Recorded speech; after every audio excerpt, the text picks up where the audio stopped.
శ్రీమాత్రే నమః. ఈ లలితా సహస్రనామాల్లో మనం 4వ నామంలోకి ప్రవేశించే ముందు ఒక్క విషయం మీకు మనవి చేస్తానండి. అమ్మవారిని పూజిస్తేటండి కొంతమంది కొన్నే ఇస్తారటండి ఈ దేవతలందరూ కూడా. అమ్మవారు ఇటు ఐహికంలో సంపద ఇస్తుందిట, ఆధ్యాత్మికంలో మోక్షాన్ని ఇస్తుంది.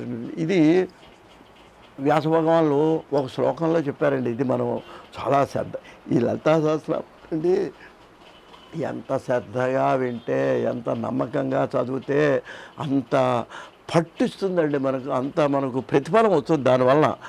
ఆయన ఒక చోట అంటాడండి వ్యాసుడు, ఆయన అంటాడు యత్రాస్తి భోగో నహి తత్ర మోక్ష,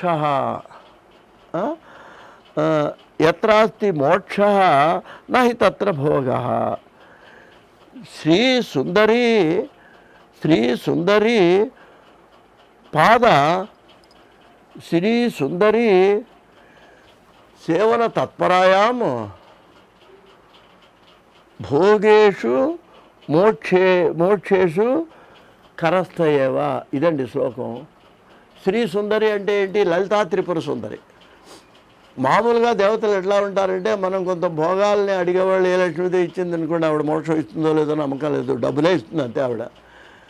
అయ్యా నాకు నాకు మోక్షం కావాలి అని ఎవరన్నా పరమేశ్వరుని ఎవరన్నా అడిగామనుకోండి, ఆవిడ ఏం చేస్తుందంటే మోక్షం ఇస్తుంది కానీ డబ్బులు చెప్పలేదు. సరస్వతిని అడిగాం, అందుకే లక్ష్మీ సరస్వతులకు పడదంటారు. సరస్వతిదేవి ఉన్న చోట లక్ష్మి ఉండదు, లక్ష్మి ఉన్న చోట సరస్వతి ఉండదు. అందువల్ల భోగం ఉన్న చోటేమో మోక్షం ఉండదు, సంపద ఉండదు. భోగం ఉన్న చోటేమో చదువు సంపద ఉండదు, చదువు ఉన్న చోటనేమో మరి మోక్షం ఉండదు. కానీ శ్రీ సుందరి పాదములను అర్చించేటువంటి వాళ్ళకి, ఈ లలితా పరాపట్టారికను అర్చించేటువంటి వాళ్ళకి ఏంటంటే భోగస్య మోక్షస్య కరస్సేవ. ఆ అమ్మవారి పాదాలు నమ్ముకుంటే వాళ్ళకి ఇహలోకంలో భోగాలకి లోటు ఉండదుట, పరలోకంలో మోక్ష. ఇది ప్రసిద్ధమైన శ్లోకం అండి. దాన్ని గమనించి మనం ఈ లలితాసారం చదువుకోవాలి. మరి ఇక్కడికి వచ్చేటప్పటికి 4వది ఏంటి? చిదగ్నికుండ సంభూత. ఇది 4వ నామం.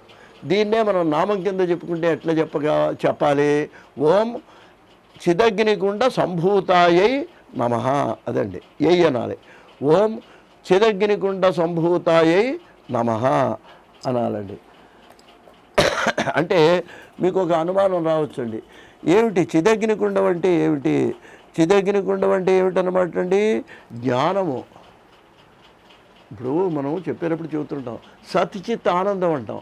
సత్ అంటే సత్యస్వరూపం, చిత్ అంటే జ్ఞానస్వరూపం, ఆ తర్వాత వచ్చేది ఆనంద స్వరూపం. ఇది పరమాత్మ యొక్క లక్షణం, అదే పరమేశ్వరుని యొక్క లక్షణం అనమాట అండి. అందువల్ల ఏంటంటే ఈ జ్ఞానం అనేది ఏంటంటే మనకి ఈ చిచ్చక్తి అండి. చిచ్చక్తి అంటే ఏంటనమాట? జ్ఞానస్వరూపం. ఈ జ్ఞానం అనేది చాలా కష్టపడి పొందటం, దానికి ఎంతో కృషి చేస్తేనే కానీ మనకు లభించదు. ఆ జ్ఞానం అనేది మనకు లభించినట్లయితే ఆ జ్ఞానాగ్నిలోంచి పుడుతుందట అమ్మవారి యొక్క అనుగ్రహం. అందుకని ఏమన్నారు?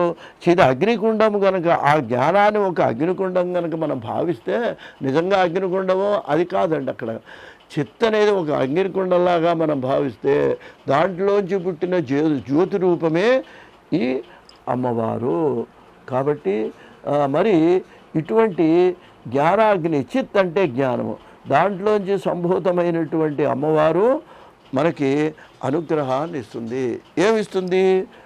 జ్ఞానాన్ని ఇస్తుందండి. అయ్యా అందుకనే మనకేమంటారండి, తస్య మధ్యే వహ్ని అనియోర్ధ్వ వ్యవస్థ నీలతో యథమధ్యస్థ విద్యుల్లేకే వభాస్వర నివారశూకవత్తన్వి పీతాభాస్వత్యనూపమ తస్యా శిఖాయా మధ్యే పరమాత్మ వ్యవస్థ. మనలోనే ఉందండి. ఈ చిదగ్ని మనలో ఉంది, అగ్ని మనలో ఉంది. ఆ అగ్నిలో పరమాత్మ అమ్మవారు, పరమాత్మ అమ్మవారు కూడా తేడా లేదు, అంతా ఒకటే పరబ్రహ్మం. ఆ పరబ్రహ్మ ఎక్కడుంది? ఒక చిన్న ధాన్యం గింజలాగా మన యొక్క హృదయం మంత్రపుష్పం చెప్పేది. అందువల్ల జ్ఞానంలోంచి అది పుడుతుంది. చిద అగ్నికుండ సంభూతం అంటే జ్ఞానం అనే అగ్నిలోంటి ఆ అమ్మవారు జన్మిస్తుంది అనేటువంటి విషయాన్ని ఇక్కడ మనకు ఈ 4వ నామంలో మనకి తెలియచేస్తాడు. ఇదే ఏమిటనమాట, జ్ఞానాగ్ని అంటే ఏంటంటే హృదయాకాశం. హృదయం అనేది ఆకాశం, ఆకాశంలో జ్ఞానాగ్ని ఉంది. ఆ జ్ఞానాగ్నిలో పుట్టింది అమ్మవారు. అంటే మన మనసులోనే ఉంది ఆ అమ్మవారు, మనం చూడలేకపోతున్నాం. మన మనసులోని భగవంతుడిని మనం ధ్యానించుకున్నట్లయితే ఎక్కడో ఎదురుకుండా ఫోటోలు అక్కర్లేదండి, ఏం అక్కర్లేదండి, ఇక్కడే మన మనసులోకే వెళ్ళి మనం ఆవిడ ధ్యానించినట్లయితే ఆవిడ మనం అనుగ్రహిస్తుంది అని మనవి చేస్తూ స్వస్తి.